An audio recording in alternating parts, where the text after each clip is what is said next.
Hello guys! Andito po tayo ngayon sa Fuyensan Trail. At bago man tayo magumpisa, kailangan natin ang Grofie. At tara, let's go! Akyat na tayo. Samahan niyo kami. Tara! Ayan, napagaganda yung ano nila, bamboo trail. Aakyat ngayon, tapos ngayon, bababa na naman. Ganito lang kami ang ginagawa guys. Pinapagod lang namin ang sarili. Akyat, baba, akyat, baba. Ayan, akyat na naman. Buti nga ito, walang ulan. Kasi nung gabi, umulan. At ito naman ang tinatawag na, ano to seasonal lang na bulaklak. Diba? Kahit mga kagubatan nila may mga bulaklak. Inaalagaan din kasi nila ng maayos. Kaya, ikagay sa atin na ewan, saka wala kang makikitang basura. At dito kami, oras na, nag-inom muna kami ng tubig, tapos tingin-tingin sa view sa baba. Ayan yung Taipei, Metro Taipei pala yan. Hindi pa kami nakarating sa itaas guys. At ito, ayan, nasa ano na naman kami, nakaakyat na kami nito guys. Hindi ito yung tinano namin kanina. At ayan na naman yung mga bulaklak sa gilid. Ibang klase na naman itong bulaklak. Parang kahoy siya na namumulaklak. Ayan. Kasi taglamig na, nakakalbo na ang mga puno. Ayan, wala na silang dahon. Gininaw na sila guys. Kaya naglagasan na ang mga dahon.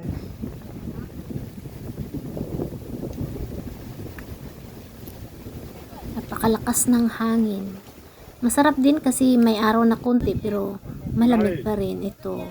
Akyat na naman at nandito na naman kami sa taas. Kung makatingin kami ng makikita yung Metro Taipei view sa baba. Tumitigil kami tapos ayan, tingin-tingin at finally nandito na kami sa aming pinakamataas na aming puntahan. Ito yung 100 years na puno ng kahoy. Napakatagal na. Grabe yung forma niya. Oh. Parang mga ugat lang yung mga sanga niya. At tapos na kaming magtanghalian. Ito, pahinga muna ng konti. At yan ang view ng Taipei at Metro Taipei. Dito kami sa taas ng Metro Taipei. Sako pa rin ito ng Taipei. Ito sa Inco pala. Inco New Taipei.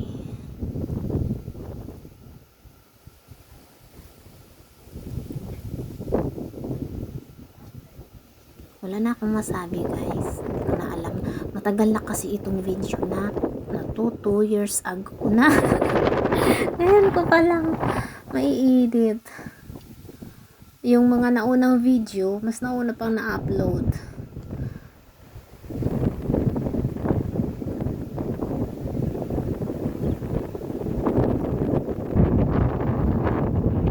Parang iba yung iba yung video. Ang tagal na kasi. At ito guys, paano na kami ito, Inker Rock. At bago kami umalis, ayan, sabi is Grofie ulit bago kami bumaba. Yung daanan namin pababa is iba din yung dinaanan namin nung umakyat. Kumbaga umikot kami.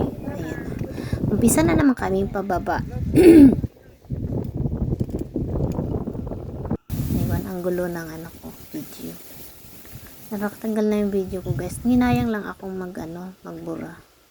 Yung iba talaga nabura na. Tapos yung ibang pinupuntahan namin, hindi na ako nagbi-video kasi pare-parehas lang na mga bundok. Yung mga huli nito, hindi na ako nagbi-video kasi parehas lang naman yung view.